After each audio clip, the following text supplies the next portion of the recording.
Hi guys, Lori here. Welcome to my homestead. I've got to make a cake for this weekend, so let's get started.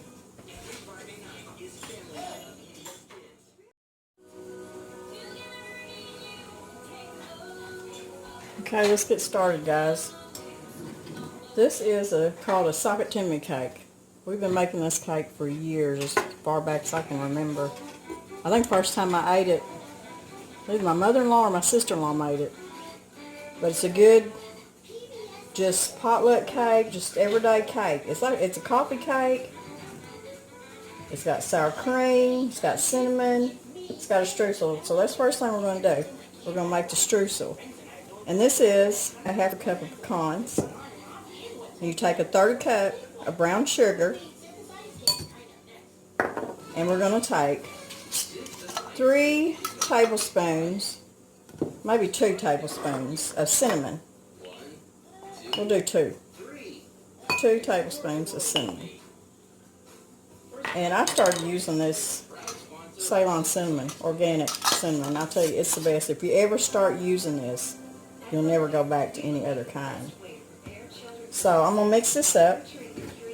And this is the streusel part, which will be, you'll pour half the batter into your pan, and then you'll spread this around in the middle, then you'll put the rest of the batter on top, and it makes a really good filling. So just mix it up real good. Get it all incorporated. The brown sugar, cinnamon, and pecans. You can't go wrong with that. Okay. Set that aside. Now I'm going to make the batter. And it's very simple. We got a yellow cake mix. Put it in the bowl here. Any kind of yellow cake mix. And if you got the time, you can make your own from scratch. Okay. We've got 4 eggs, hen eggs, fresh hen eggs from the chicken coop. Got 2 teaspoons of vanilla. And to make it a little bit sweeter, half a cup of sugar. And to make it really good and moist, we've got a cup of sour cream. And this is really, it just gives it such a good, moist, soft texture. I love it. And then we also have a third cup of oil. Now I'm just going to mix this by hand. It's just easier for me just getting there and mix it instead of dragging everything out. Plus, you have to be careful because sometimes you can over-mix a cake mix. You don't want to do that. So we're going to do in here, and we're just going to mix and mix and mix. Now it's going to be a thick batter, I'll tell you. You're going to think, my goodness, that's thick. Just keep mixing and mixing, but don't over-mix it. Just get everything good and incorporated. Now I've preheated my oven to 350 and greased and floured a bundt pan. That's usually what you make a socket timmy cake in, is a bundt pan. I wish I had a pretty one, but I don't. I need to get one because it does make a pretty cake. So we're just going to get all this incorporated real good. And it smells, the batter smells so good.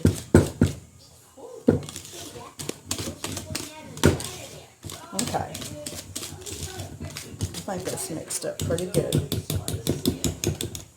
So I'm going to bring my bundt pan over here. This thrown away here. Now, I'll take my cake mix. Put me a pretty good layer down here, about half the batter on the bottom.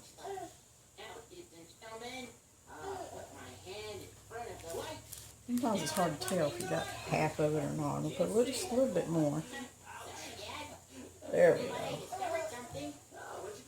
Now I'm going to take my streusel mix here, and I'm just going to Mix it up a little bit more with my hands. My hands are going to be all cinnamon now. Is that a word? Cinnamon? I don't think so. But we're going to spread this around in the middle. Looks good already. It smells so good.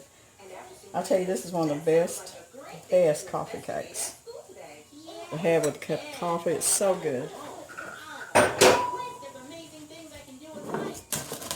Okay, I'm going to take the rest of the batter. I'm just going to go around. Try to get it even on both sides. I'm going to have to spread it out just a little bit once we get it in there.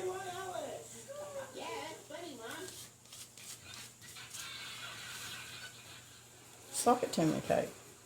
Like I said, this recipe's been around forever, and it's easy, and it's so good. Anymore, I just don't care for a cake that has a lot of icing, frosting on it. I don't know. I guess the older I get, my taste buds just change. My grandpa, of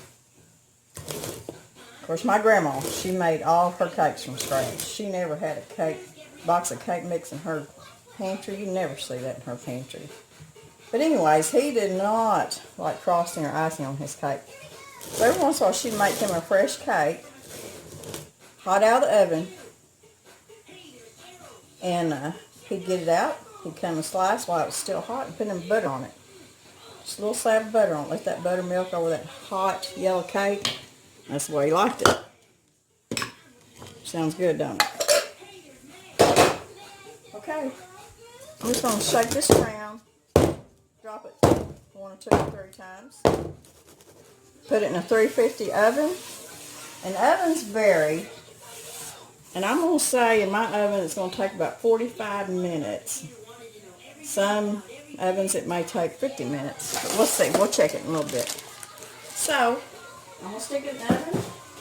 And we'll be back. Check on it here in a little bit.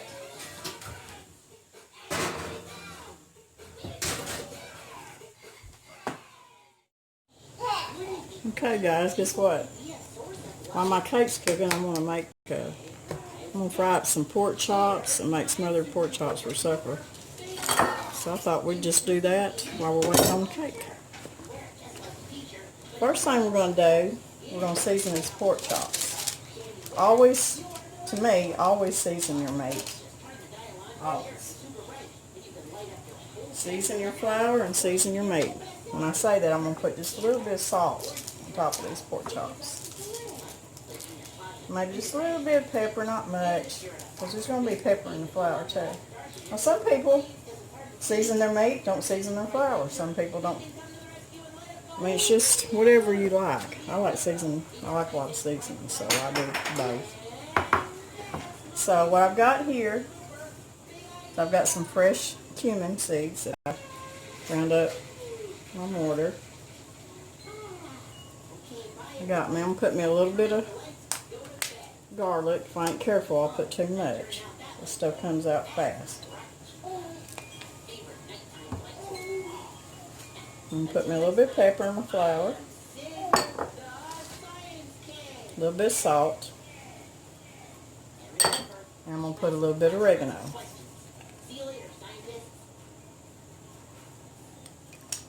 And I think I'll put just a little bit of onion powder.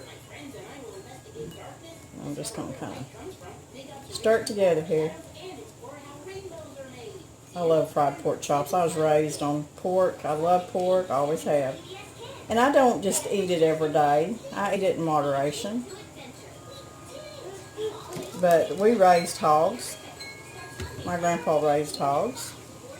He even butchered his own hogs. And so that's what we ate. It was pork. A lot of pork. He had cattle. We didn't eat much beef, but he did raise a lot of cattle. And I'm just going to dredge these pork chops in this seasoned flour, and it smells really good. I can smell the cumin, the garlic, onion powder, oregano. It's all good. So I'm going to Flour these up real good. I'm going to get them in my pan. And I'm going to brown them up and pretty much cook them done. And then once I get them good and done, I'll take them out. And then I'll saute a bunch of onions up, and then we'll do the smothering process of it. I love smothered pork chops. It's a southern thing, I guess. And these look like really good pork chops. I guess we'll see. So, I'm going to get to frying these pork chops up, and we'll be back in just a little bit. Okay guys, we're back. I got my pork chops out. They're good and brown. I didn't cook them to death, but they're done through and through. Now I'm going to put a little bit of butter in my pan. While it's still warm, hot.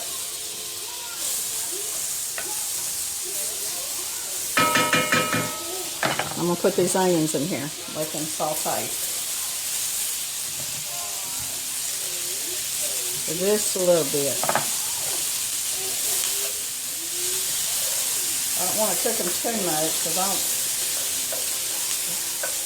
once you put the pork chops back in, put your liquid in there and let them smother and cook, they're really going to get done. So we're just going to saute them just a little bit, brown them up just a little bit. Okay. Sprinkle in just a little bit of salt and top of onion. That helps it sweat a little bit more, brings out the sweetness. Just a little bit in your onions. Oh, it smells so good. There's nothing that smells any better. And that's what my husband says all the time. There's nothing that smells any better than when you're cooking onions. Or his favorite is onions and peppers. That's his favorite smell. Okay. Just going to kind of brown that up just a little. Keep stirring them. Don't want them to burn. Just want them to get a little bit limp. I don't want to cook them to death. Okay. Now at this point, what I've done is I saved just about a tablespoon of the flour that I had coated my pork chops with. And I'm just going to kind of sprinkle that over my onions a little bit. What that's going to do is just kind of thicken up your gravy. So you're going to smother your chops in. Let that cook just a minute.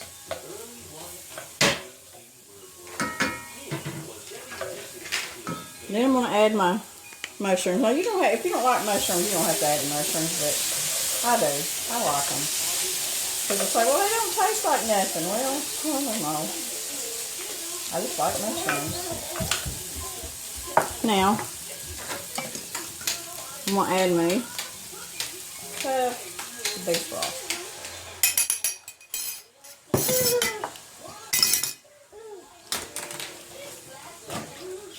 Let that just cook just a minute. Now what I'm going to do is I'm going to add my pork chops right back in there. You can see I saved some of them little brown bits that come up off that pan. Because after I got done browning my pork chops, I poured all that grease out. I don't want all that greasy mess in there. So I'll just put a half stick of butter in there. Anyway, we're going to stick them pork chops down in there like that. And we're going to put a lid on it. And we're going to just let them, in fact, I'm going to put them on this back burner. Take them off this high heat burner. Put them back here. And they're just going to simmer for about 30 minutes. And we will have smothered pork chops. So I'll be back in a little bit. Okay, everybody, we're back. My cake got done. My coffee cake, Sakatumi cake. Now, I don't understand, but it only took 30 minutes for this cake to get done. It usually takes, well, the recipe says 45 to 50 minutes, but it took 30 minutes and it was done. And look, it just looks so good and it smells so good. And I just made me a little glaze out of about a cup of powdered sugar and a couple tablespoons of milk and a teaspoon, probably half a teaspoon of vanilla. Just drizzle it over top while it's still warm. Let that cake soak that in. It's really going to be good. And then, my smothered pork chops, they simmered for about 30 minutes. And they smell so good and they look so tender, and they're going to be good for supper tonight. I hope that y'all enjoyed these recipes. I enjoyed doing it. And I hope you join me again for maybe some more good recipes. So come back and see me. See you later.